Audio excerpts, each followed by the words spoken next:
Al-Qaeda, a group that once struck terror into the hearts of unbelievers, has been reduced to a gaggle of social justice warriors striving for attention. They're now waging relevance jihad. They're fighting for relevance because ISIS took all their best recruits, and those recruits died while slaughtering unbelievers in the name of Allah. Al-Qaeda now sees a chance for a comeback, but this comeback may be the most pathetic thing we've seen since Sheikh Yasser Qadi tried to backtrack on his claim that the standard narrative of the preservation of the Quran has more holes in it than Osama bin Laden after a brief meeting with SEAL Team 6. Let's read about the once mighty Al-Qaeda using the death of George Floyd for its terrorist propaganda. Memory reports. On June 29, 2020, Al-Qaeda's general leadership issued a letter addressing the vulnerable people of the U.S. and the West in general in light of the current protests and unrest in the U.S. and Europe following the killing of George Floyd while in Minneapolis police custody on May 25, 2020.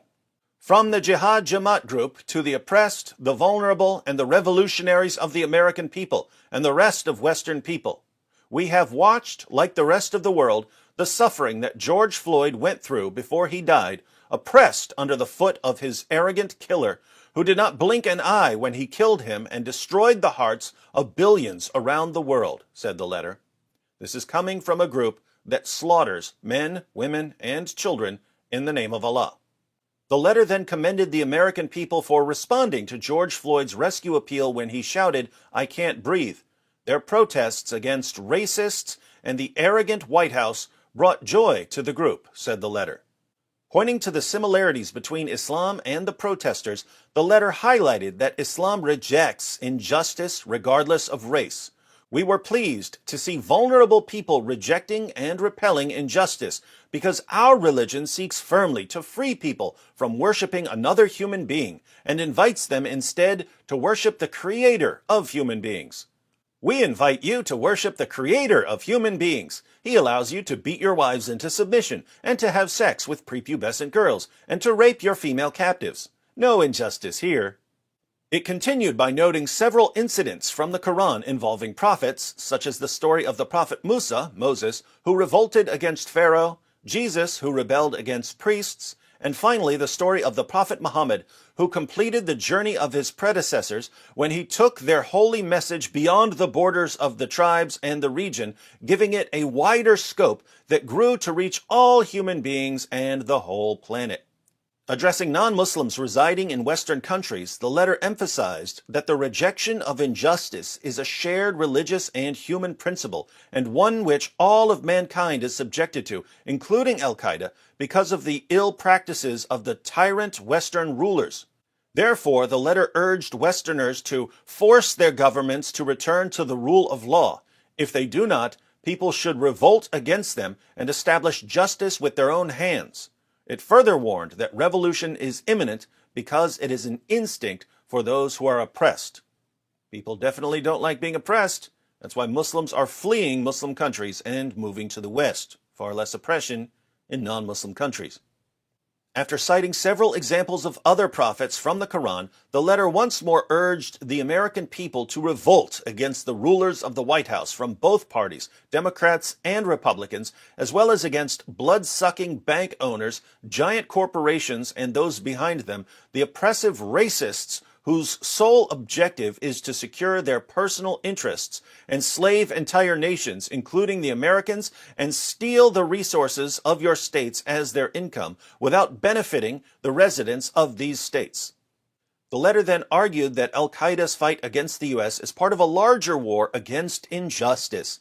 Know that our fighting against you, the American people, is to repel injustice and tyranny. It is similar to your reaction to the killing of Floyd and his ancestors.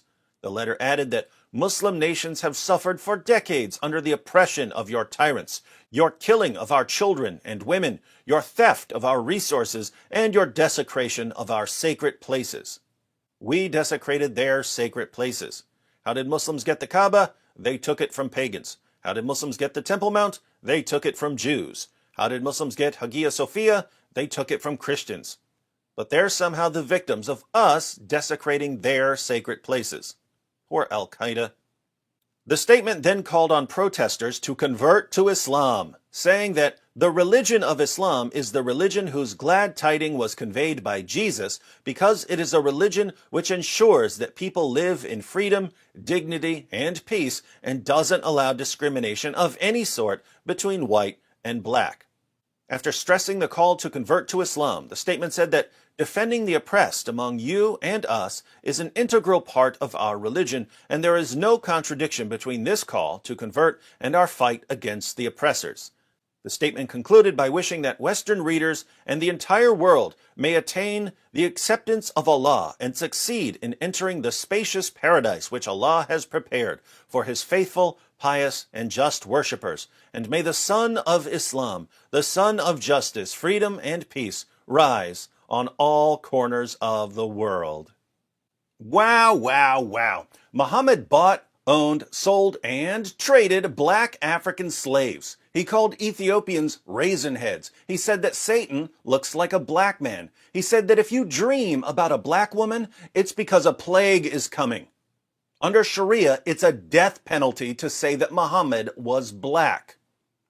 And Al-Qaeda, a terrorist organization, is using Black Lives Matter protests to try to convert people to Islam.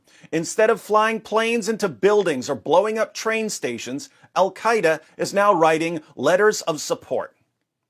Keep writing, Al-Qaeda, because your religion, much like your terrorist organization, is crumbling.